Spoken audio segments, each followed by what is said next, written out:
Hi, I'm Dania Shaheen, Senior Vice President of Customer and Business Operations here at Kazoo. I'm excited to be here today to talk to you about the only people strategy that matters for your business right now. But before I jump in, I want to talk about the elephant in this virtual room, the impact of COVID and social justice movements on employee engagement and employee experience. The pandemic and social justice movements have accelerated the need for employers to have tools and resources in place to connect, develop, and encourage employees in the face of what is often some difficult change in the world around us. Today, I plan to talk to you all about a people strategy and some tools that can help address those needs. So let's jump in. Employee engagement is the top contributing factor to creating and maintaining high-performing cultures and an undeniable producer of productivity and profitability. Every year, companies spend almost $13 billion on HR and people technology, yet only 34% of employees are fully engaged. Worse yet, 53% of workers report not being engaged at work, which costs organizations around $500 billion each year. This $500 billion is made up of lost employee productivity, and we'll touch a little bit more on a breakdown of this number a little later in the presentation.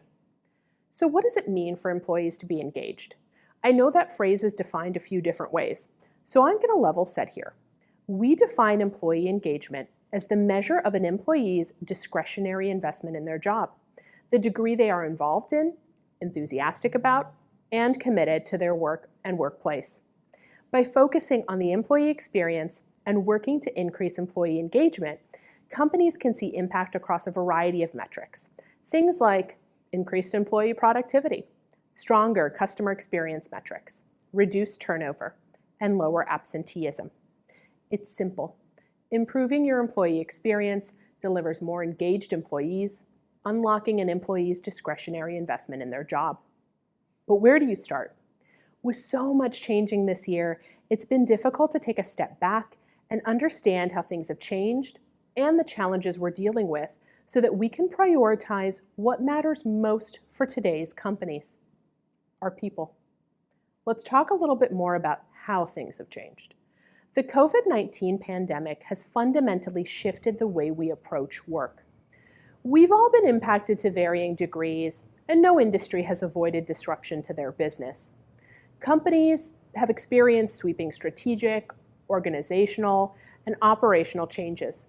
Workforces are physically dispersed, culture and employee connection has splintered, and employees everywhere are dealing with high levels of stress, both personally and professionally. But even before the drastic shift over the last 6 months, the way we work, it was already changing. The pandemic just significantly accelerated that change. What changes, you might be asking? A few we've noticed are the shift from a traditional annual performance review moving to a more continuous performance review cycle.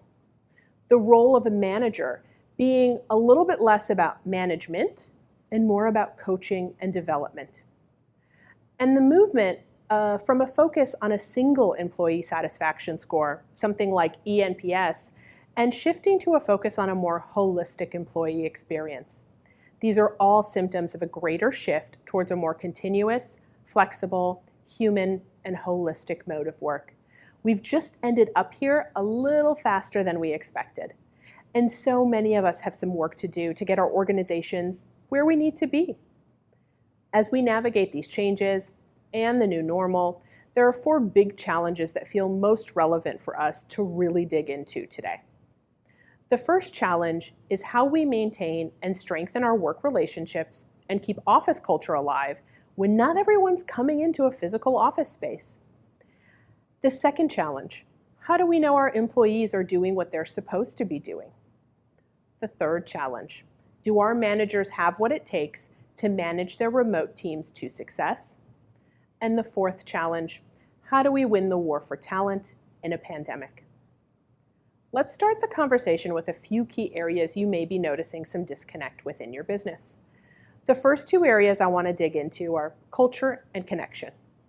These are 2 of the biggest areas of struggle for companies right now as we strive to create a community without proximity.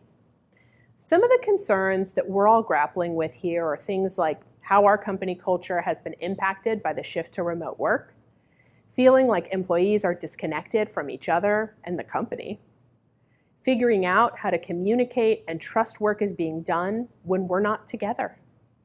If you're noticing challenges with culture and connection, it may show itself in a variety of ways. You may not be hearing from your employees as often, or talking less with your team than you used to. You may be noticing more breakdowns in communication, or more things getting lost in translation. Perhaps you're even noticing teams across the business working in silos and feeling disjointed. We're also noticing struggles in many companies with alignment and productivity. Setting your teams up to be productive doesn't get any easier when you're working remotely.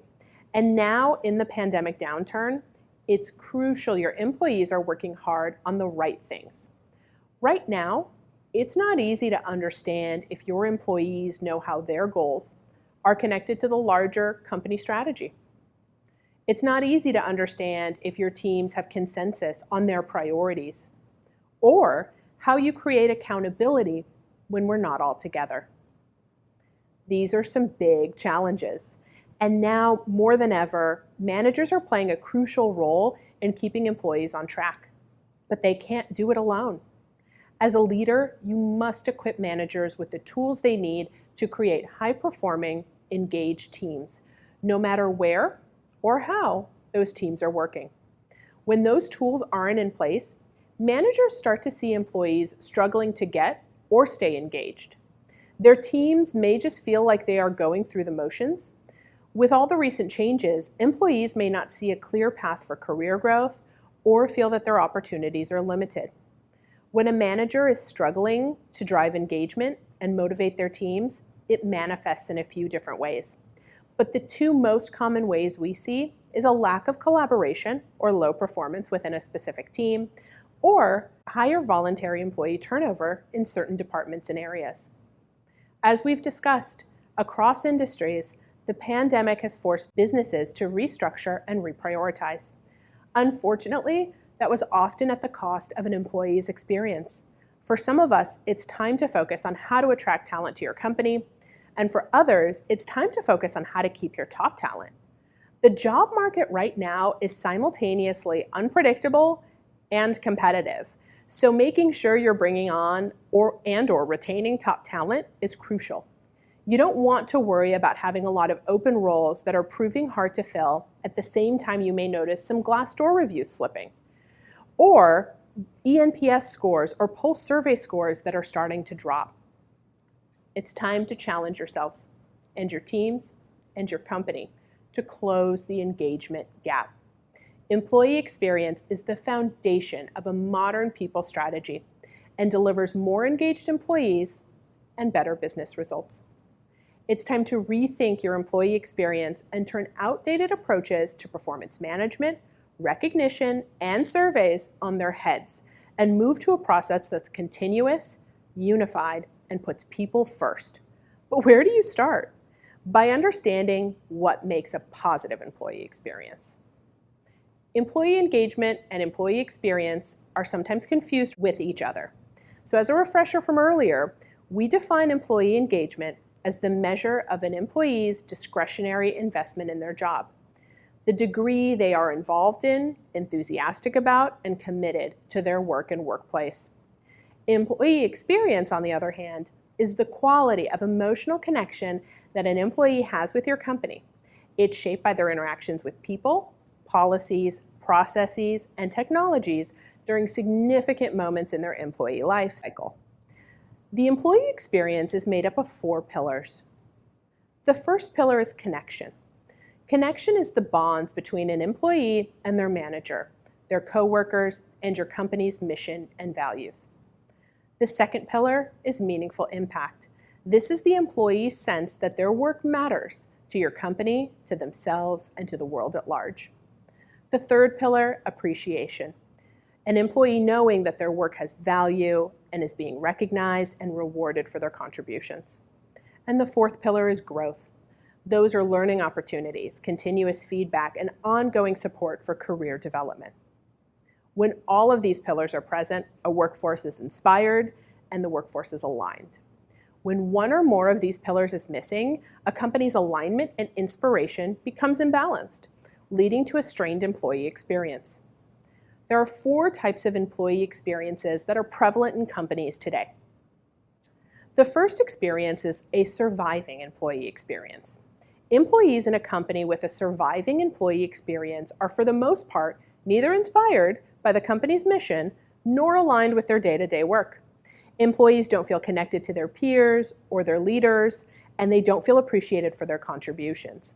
They can't clearly find meaning in their work for either the company or the greater world at large, and they don't see a path to grow their career.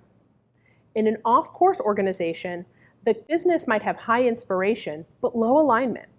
Off-course companies do a great job of instilling strong cultures and exhibiting their core values consistently, but the company isn't aligned on goals. So the employees they'll spend time on the wrong things.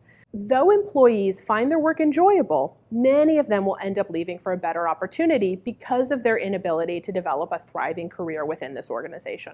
For companies with a bare minimum employee experience, they have low inspiration but high alignment. Their workforce is disengaged but productive. At companies doing the bare minimum, the company may be functioning efficiently and profitably with employees doing work that is clearly aligned with the company's goals, but employees aren't excited about their work.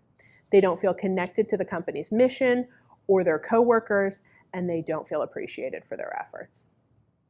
Lastly, a thriving employee experience. We all aspire for this. They're companies that got high inspiration, high alignment, and a workforce that's engaged and productive. Thriving organizations have employees who find meaning in their work, as well as plenty of growth opportunities for themselves. Employees feel aligned with the trajectory of their employer. They feel connected to each other, their leaders, as well as appreciated for their contributions to the company. What I've seen at Kazoo and with our customers is that to get to thriving, companies have to create an organization that can grow in the face of future disruption. Moreover, they've got to put people and the employee experience at the foundation for the company. And most importantly, you have to make thriving and getting to thriving a priority. A recent Harvard Business Review survey suggests that treating engagement and performance holistically drives business value. In fact, 32% of respondents saw the disconnect between employee engagement and performance management systems as one of the greatest barriers to getting business value from their company's investments in employee engagement. In this new age of work, we need to stop siloing engagement, recognition, and performance, and instead bring them together to better serve our people. Earlier, I talked about the challenges that many of your organizations are facing right now. To solve these challenges, your company needs to prioritize the employee experience to create engaged employees no matter where they or you are working. To do this, there are 5 components to focus on. The first component is goals and OKRs. The second component, feedback. The third component, conversations. The fourth component, recognition. And the fifth component, incentives. Each component is key to employee engagement by itself. But creating a truly high-performing culture requires all components to come together to reinforce and amplify one another. For example, recognition reinforces goal setting, while one-on-one conversations better enable managers to review feedback an employee has received. By combining goals and OKRs with feedback, ongoing conversations, and appreciation, your employees become more engaged, your managers become better leaders, and your productivity and business performance improves. Now let's take a look at each component in a little bit more depth. High-performing cultures start with alignment to your company's top priorities and the ability to connect individual, department, and company goals. Clear visibility and alignment to the priorities up, down, and across your business ensure everyone has an understanding of the importance of their work.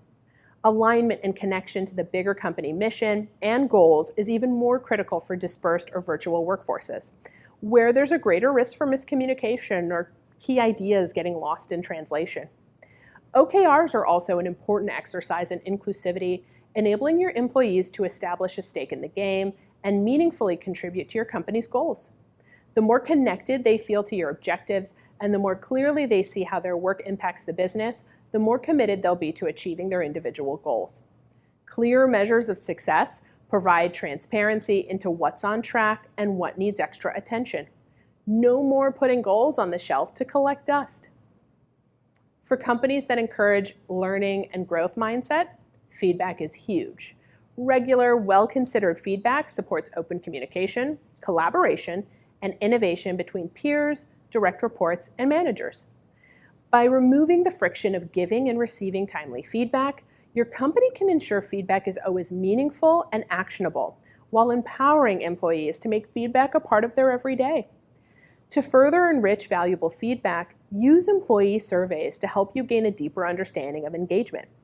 Pulse surveys, ENPS, custom questionnaires let you frequently tap into the employee voice and gain a greater perspective of what's happening across your organization. Across our many customers, and even within our own company, we've been using feedback as a way to better understand how to develop engagement in an environment that is rapidly changing. At Kazoo, we now do a pulse survey in the middle of each quarter. We use those pulse survey results to benchmark ourselves as a company. We look at trends in sentiment as well as participation rates. We also cut this data by department and geographic region. And then we use what we've heard to make decisions and show employees that we're listening to their feedback. No matter the makeup of your teams or where or how they work, it's always important that your employees feel both seen and heard. Frequent, meaningful conversations make managers better coaches and employees stronger performers by giving them the opportunity to discuss progress, accomplishments, feedback, career objectives, and growth opportunities. Help your managers tap into the voice of their employees more frequently on a deeper level and in ways that make sense by encouraging frequent one-on-ones and quarterly performance check-ins. Encourage managers to prioritize one-on-ones with their direct reports. At Kazoo, we recommend our managers meet with their direct reports weekly or on a bi-weekly basis. That enables them to discuss goal progress, make any necessary adjustments, and review feedback. By having consistent and meaningful conversations, managers can create the trust and openness necessary for greater engagement and higher productivity. Whether quarterly or more frequently, check-ins provide a smarter, more meaningful performance conversation more often. Employees and managers can quickly review and reflect on performance, feedback, and recognition received, and identify areas for future growth. Recognition also plays a critical role in driving employee engagement, and that doesn't have to be a big cost for your business. Impactful recognition programs create connected culture and a sense of appreciation. They reinforce core company values, drive company-wide initiatives, and align employee behavior to key business goals. Recognition makes your employees feel seen and appreciated, and it doesn't have to be complicated.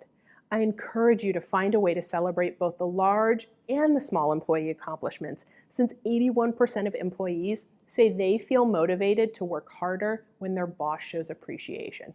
81%, that's huge. Take it a step further. Connect recognition to goals by celebrating goals met, but also recognize good effort, ambition, and smart work. Encourage a feedback culture by giving recognition for honest feedback, and drive your culture by recognizing employees for exemplifying your core values. It's all part of the same puzzle. Traditionally, incentives cover a wide range of perks, benefits, and rewards. But when looking at it holistically within this engagement framework, behavioral incentives are what take you the final mile by getting employees aligned with goals, growing with feedback, connected with the conversation, and appreciated with recognition. Incentives consistently reinforce each of these pieces, plus they create a unified sense of culture on the micro and macro scale. Incentives also provide a great way for your remote employees to feel more connected to company initiatives and demonstrate the behaviors key to your culture and business that they may otherwise miss out on by not being in the office regularly. For instance, one of our customers, Logic Monitor, is a global software company with 9 offices and over 500 employees. They've been using incentives to encourage their employees to join remote culture activities while they're all working from home. So we've been talking a lot about employee engagement and how these key components impact the employee experience. Now let's talk about what that looks like for your business and the impact it can have on your bottom line. I think it's safe to say improving your employee experience delivers more engaged employees. But when we break down the numbers, increasing employee engagement results in a 1 to 3% greater productivity per employee, 7 to 14% improvement in customer experience metrics, 10 to 20% improvement in employee retention, and a 5 to 10% improvement in employee attendance. These directly impact the health of the business and can drive as much as a 20% increase in revenues and profits. You may all be thinking to yourself that your company could really use a 20% increase in revenue and profits right now, but it seems like this is going to be a lot of work. I'll be the first to say that making the employee experience a strategic priority and shifting your company mindset to focus on it every day is difficult.